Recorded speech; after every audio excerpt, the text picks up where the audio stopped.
Less than 5 weeks away, Michigan has always been a bellwether state. How voters feel there about hot-button issues like the economy could go a long way toward determining just which party is in control of Congress come January. So ABC's Maryalice Parks went to a community near Detroit where the evolving auto industry is a vital part of the economy as the midterms are quickly approaching.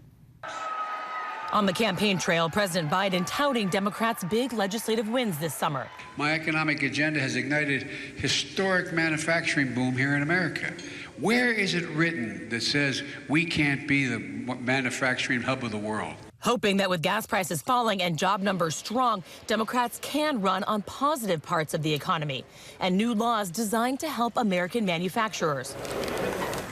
Folks, since I took office, our economy has created nearly 10 million new jobs, more than 668,000 manufacturing jobs. They're betting big that Americans will overlook recent economic pain for a promise of tomorrow and get excited about a new economy, electric cars, and more made in America. Get out of the way, everybody. This thing flies. We set out to test that theory from Democrats. If voters anywhere in the country would feel the effects of new laws passed in Washington in their everyday life, it would be here, in this manufacturing hub around Motor City. Wayne, Michigan is a small town of only about 17,000 people, but home to a massive Ford plant. Good to meet you. Yep. We met with Mayor John Reza. So there was an announcement during the pandemic that this is going to become the electric highway, Michigan Avenue. Just this summer, Ford announced plans to pump over $1 billion into this region as it doubles down on electric vehicle manufacturing. Millions of dollars coming right here to the town of Wayne. With more than a quarter of Wayne's residents working for Ford, the news is vital, and the ripple effects for neighborhood businesses could be huge. But for residents here, those coming investments can still feel far away. Nothing's a given, you know. You just don't know, you know, from day to day. But you know, it's one of those things. You can tell Wayne is a town that has faced economic hardship, but also that it does not want to be counted out. The mayor tells us there is still anxiety about the shift to electric cars. I see the benefits, but I also don't know that the infrastructure is in place to handle that. People here are used to gas. I methis is what we grew up on.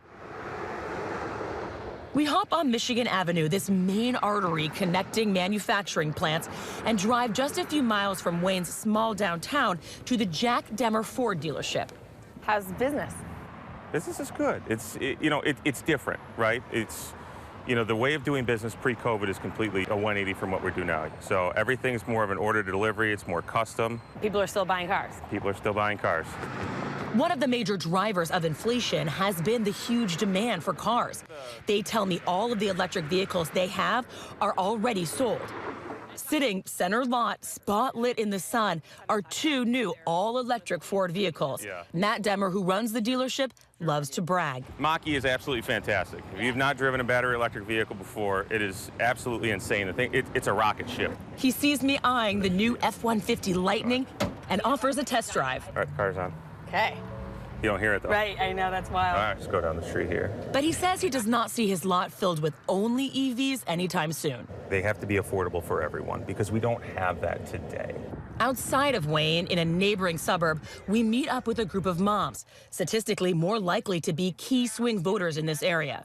On the issue of electric and hybrid cars, the group is torn. We just got an electric minivan, a hybrid electric minivan. Best thing we did earlier this year. My sister bought one a little while ago, and she ended up selling it off again because the charging stations, they either charge or it's just not as easy as they make it out to be. Front and center in Michigan this year is the state's governor's race, a race between two moms. Tudor Dixon, a businesswoman with a background in Michigan's steel industry, is taking on the sitting Democratic Governor Gretchen Whitmer, who's running for a second term. Dixon has campaigned on Whitmer's COVID policies. She says that tough lockdowns hurt businesses and schools. So we're going to keep the schools open. We're going to keep the businesses open. We're going to bring back this economy. Whitmer often talks about maintaining abortion access in the state, but she has not shied away from the economy and has celebrated bills passed in Washington, like the CHIPS Act, designed to make sure more computer chips are made in America. Michigan is on the move. And with this CHIPS and Science Act, we can surge American manufacturing capacity and make up for lost time. The area's auto worker unions agree that the CHIPS Act is a big deal, especially as they try to ramp up making EVs. We build trucks every day and they get parked waiting for parts. Thousands of trucks sitting waiting for parts, and it's all because of the chip shortage. I sat down with some of the leaders of the local 600 UAW in their union hall. It affects the auto industry, but it affects everything we do. That's the reason we're glad that the CHIP Act just passed, because this country's got to get control of that again. It kind of takes me back to days when I was a young girl watching the Jetsons, and you think about the future, and this is how it's going to be. I feel secure about my job. Whatever powers a car is an engine, whether it's a battery, whether it's a four-cylinder, whether it's a diesel, it doesn't make a difference. For this group, if change is coming anyway around the world, the key is not missing out. Vehicles have evolved for a lot of years, and this is a major evolution, but like I said before, it's coming. Whether it takes 10 years, 20 years, 15 years, 5 years, we don't know. But we want to make sure we're a major part in that process when it happens. The future is just about here. Our thanks to Maryalice Parks for that. Hi, everyone. George Stephanopoulos here. Thanks for checking out the ABC News YouTube channel. If you'd like to get more videos, show highlights, and watch live event coverage, click on the right over here to subscribe to our channel. And don't forget to download the ABC News app for breaking news alerts. Thanks for watching.